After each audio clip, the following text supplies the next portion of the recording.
Hello. Well, today we're going to be talking about something we would presumably all like, and which some of us, whether we're gardeners or poets or engineers or daydreamers, probably think we already have, but a quality which is innately mysterious. I'm talking about creativity.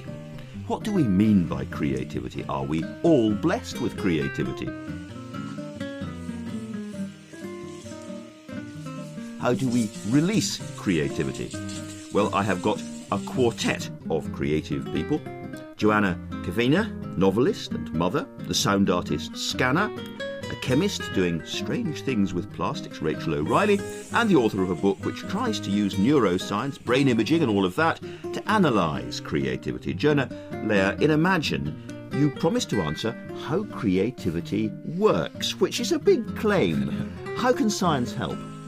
Yeah, the very first thing I think science can make clear is that creativity is not some rare gift. It's not reserved for the lucky few who somehow have access to the muses, but that creativity is actually a universal property of human nature. It doesn't mean we're all equally good at it, but it does mean we can all learn to get better at it. And the science is just beginning to show us, emphasis on beginning to show us, exactly how that can happen, how we can get more out of these 3 pounds of meat inside our head.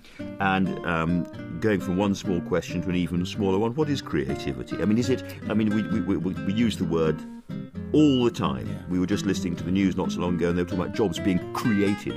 It's around us. Does it have a quality of sort of lateral jumps in thought?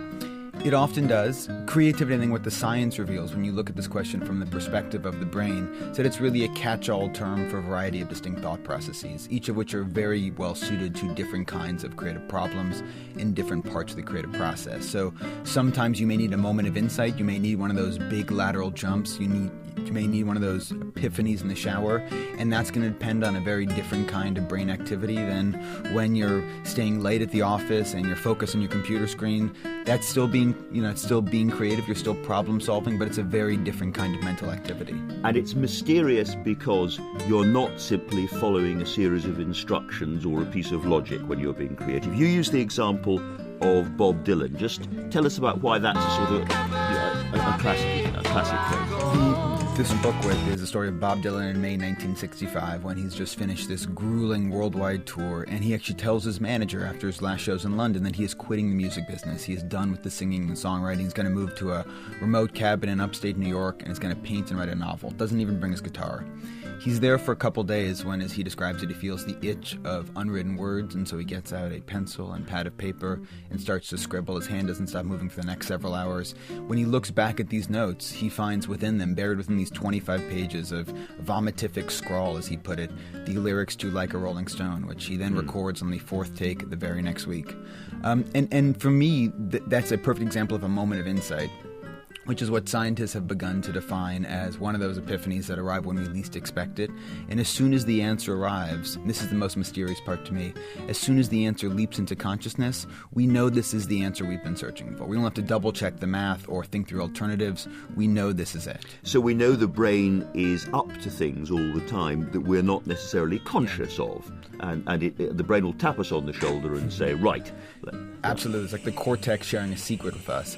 And you can see this through brain imaging, can you? Happening? You can give people various kinds of creative puzzles that are typically solved with a moment of insight while they're inside an fMRI machine. It's like being inside a noisy coffin, or while they're hooked up to an EEG machine, which measures the waves of electricity pouring out of their head. And what scientists can begin to identify are the precursors, the mental states and moods that make us more likely to have one of these moments of insight. So, for instance, a study came out last month showing that when you get undergraduates too drunk to drive, they actually solve 30% more of these very difficult creative problems.